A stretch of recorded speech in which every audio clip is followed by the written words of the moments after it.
Hello and welcome to another TPOS tutorial. In this video, I will demonstrate how to file Gambling Turnover Tax Return for charitable purposes, Class 1. First, you need to log in with your correct user ID and password. Once logged into your account, select the Filing Obligation tile. Here, you'll see multiple filing obligation tax returns. Then select Gambling Turnover Tax Return, Class 1. Once loaded, you'll be navigated to the instructions page, where you need to read and declare that you have read and understood the instruction by ticking on the checkbox. Then click the Continue to Next button to proceed to the next section. Here, you'll need to answer the question whether you are filing a nil return or not. If yes is selected, then you have to provide the reason for the nil return and proceed to the Declarations section and submit the form. Please note, even if you are filing a nil return, you'll still have to provide the registration number issued by FRCS. However, if you select no to the question whether filing a nil return or not, then you will have to enter the registration number. Upon entering the registration number, information such as license valid dates, license issuing authority, purpose of lottery, drawing date and rate per ticket will be pre-populated. The first information that needs to be entered is the gambling license number. Now, you have to click the lottery ticket number details to provide the undistributed and lost tickets for the system to calculate the gambling turnover tax liability. You can also use download template option to provide the data in the Excel. Please note that the attachment for lottery ticket number details has to be included. The next step is to provide the gambling license copy, list of prizes and prize winners, as an attachment. The attachment for lottery ticket number details should be in the format as per the Excel provided in this form. You have to click on Download Template button.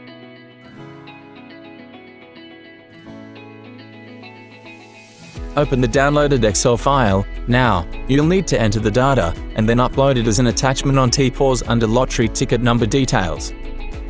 Let's break down how you have to enter the data. If you look at the GTT Excel template, you will find 5 sheets. The first one is the summary, which is automated, where the data from remaining 4 sheets are displayed in summary form. The only additional calculation is the variance. Let's discuss each sheet individually.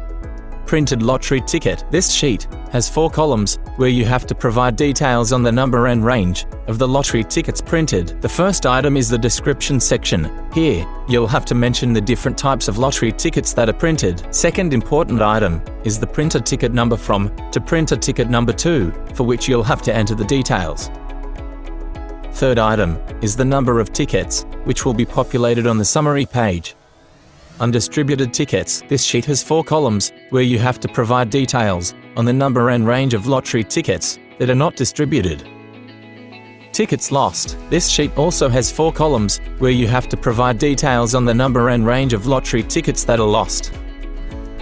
Tickets sold. This sheet again has 4 columns where you'll have to provide details on the number and range of lottery tickets that are sold. Return to the TPOS portal and upload your Excel. Note that this Excel is a mandatory attachment with your application.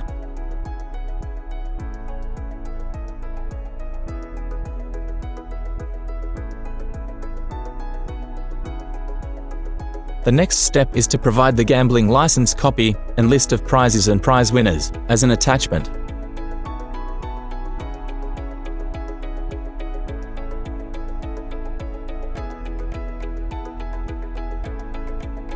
Now, the taxpayer needs to click on Continue to Next Step in order to proceed to the Declarations section. For non-individual taxpayer, you have to provide the TIN of the person submitting the application. In order to submit the form, you will have to tick the Declaration checkbox and click the Submit button to submit the form. After submitting the form, an acknowledgement page will be displayed with your reference number. You can also click and download the acknowledgement letter. You will be notified via the correspondence tile on the dashboard once your form has been processed. We hope that you have been able to follow through. Thank you for watching, and please stay tuned for more tutorial videos. For more information or queries, please email info@frcs.org.fj.